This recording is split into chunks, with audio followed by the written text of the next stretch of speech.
Hey, TinkerBlock makers!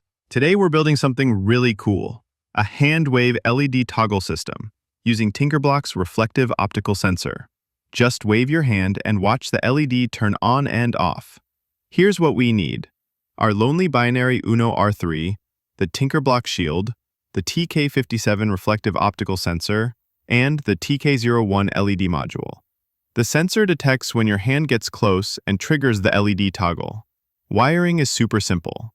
Connect the sensor to analog pin A3 and the LED to digital pin D3. Power and ground go to the shield. That's it. The magic happens in the code. We set a threshold of 400. When the sensor reads below that, it detects your hand.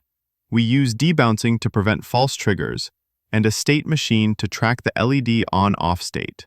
Each wave toggles the LED. Watch this. LED turns on. LED turns off. Back on. The system is super responsive and reliable.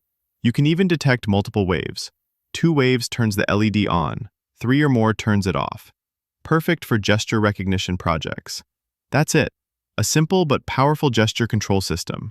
Try it yourself and let me know what you think in the comments. Don't forget to like and subscribe for more TinkerBlock tutorials.